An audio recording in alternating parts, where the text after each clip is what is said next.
क्या आप एक ऐसा बिजनेस बनाना चाहते हैं जो बाजार में अकेला और बेजोड़ हो? क्या आपको लगता है कि हर सफल स्टार्टअप की शुरुआत एक यूनिक आइडिया से होती है? क्या आप जानते हैं कि कंपटीशन से ज़्यादा पावरफुल है monopoly? Zero to one startup और उद्यमिता यानी कि इंटरप्रेन्योरशिप के लिए एक बहुत प्रभावशाली और मार्गदर्शक पुस्तक है। लेखक पीटर थिल जो कि पेपाल के को फाउंडर और वेंचर कैपिटलिस्ट हैं, अपने अनुभव के आधार पर यह बताते हैं कि कैसे एक सफल स्टार्टअप की शुरुआत की जाए और उसे दुनिया में बेजोड़ बनाया जाए।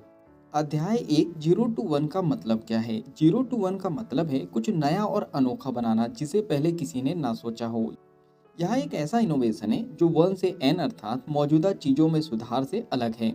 उदाहरण के लिए फेसबुक का निर्माण एक नया सोशल नेटवर्क था, यह जीरो टू वन था, जबकि उसके बाद आने वाले सोशल मीडिया प्लेटफॉर्म सिर्फ वन से एन थे। अध्याय दो, प्रतियोगिता बनाम मोनोपोली यानी competition versus monopoly. Peter Thiel का मानना है कि कंपटीशन में रहना अच्छा नहीं है, असली ताकत मोनोपोली में होती है। मोनोपोली एक ऐसी स्थिति जिसमें आपका बिजनेस इतना यूनिक हो जाए कि उसे कोई टक्कर ना दे सके। सफल कंपनियां कंपटीशन से बचने के लिए अपने कोर प्रोडक्ट को इतना खास बना लेती है कि बाजार में उनकी मोनोपोली बन जाती है। उदाहरण, गूगल का सर्च इंजन मार्केट में मोनोपोली है। यह इतना बेजोड़ है कि किसी अन्य कंपनी का उससे मुकाबला करना मुश्किल है। अध्याय तीन, भविष्य का निर्माण। लेखक के अनुसार असली उद्यमी वे हैं जो भविष्य की संभावनाओं को पहचानते हैं और उन्हें साकार करते हैं। भविष्य की योजनाएं बनाते समय हमें ये सोचना चाहिए, ऐसा क्या है जो अभी तक किसी ने नहीं किया? आपके बिजनेस का लॉन्ग टर्म विजन क्या है? क्या आपका आइडिया कॉपी नहीं किया जा सकता? अध्याय चार, सफल स्टार्टअप की चार विशेषताएं। नंबर एक, विवेकशील तकनीक। ऐसी तकनीक जो बाजार में और किसी के पास ना हो। उदाहरण, गूगल का एल्गोरिदम। नंबर दो, नेटवर्क प्रभाव यानी कि नेटवर्क इफेक्ट। जैसे जैसे यूजर बढ़ते हैं प्रोडक्ट की वैल्यू भी बढ़ती है। उदाहरण, फेसबुक। नंबर तीन, स्केलिंग की क्षमता। उत्पादन बढ़ने से लागत घटती है और लाभ बढ़ता है। उदाहरण, अमेजोन। नंबर चार, ब्रांडिंग। आपका ब्रांड इतना शक्तिशाली हो जाए कि ग्राहक खुद आपकी ओर आकर्षित हो जाए। उदाहरण, एप्पल। अध्याय पाँच, अच्छे स्टार्टअप के लिए सात महत्वपूर्ण प्रश्न।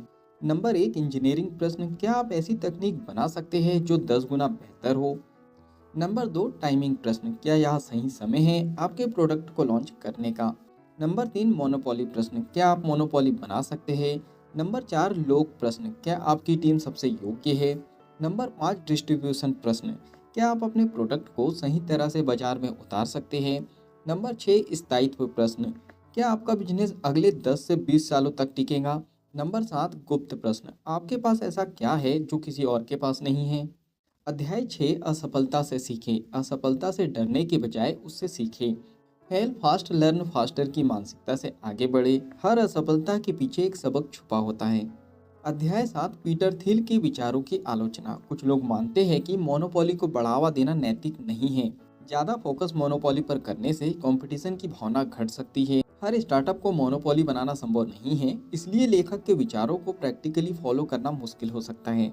चलिए, फाइनली इस बुक समरी के निष्कर्ष पर हम पहुंच चुके हैं कि आपको यह किताब पढ़नी चाहिए। अगर आप एक स्टार्टअप शुरू करने की सोच रहे हैं या किसी यूनिक बिजनेस आइडिया को लेकर काम कर रहे हैं, तो जीरो टू वन आपके लिए एक गाइड बुक साबित हो सकती है। यह आपको न केवल बिजनेस में नए दृष्टिकोण से सोचने के लिए प्रेरित करेंगी, बल्कि यह भी सिखाएंगे कि असली सफलता बाजार में बेजोड़ बनने से आती है। तो क्या आप भी जीरो टू वन का सफर शुरू करने के लिए तैयार है? नीचे कमेंट्स बॉक्स में आप बता सकते हो।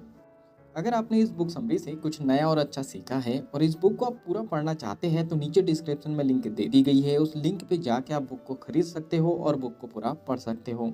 बुक समरी पसंद आई हो तो आप वीडियो को लाइक भी कर सकते हो, कमेंट्स करके बता सकते हो कि इस बुक समरी से आपने क्या सीखा है और आगे क्या सीखना चाहते हो। इस बुक समरी को आप ज़्यादा से ज़्यादा लोगों तक शेयर भी कर सकते हो, क्योंकि जब हम दूसरों की हेल्प करते हैं तो ये नेचर हमारी हेल्प करता है। अगर आप चाहते हो कि ऐसी ही वैल्यूबल बुक समरी आपको रेगुलर मिलते रहे, तो जल्दी से चैनल को सब्सक्राइब कर दीजिए, बेल आइकन को दबा दीजिए, ताकि जब भी ऐसी वैल्यूबल बुक समरी आए उसकी नोटिफिकेशन सबसे पहले आपको मिल जाए।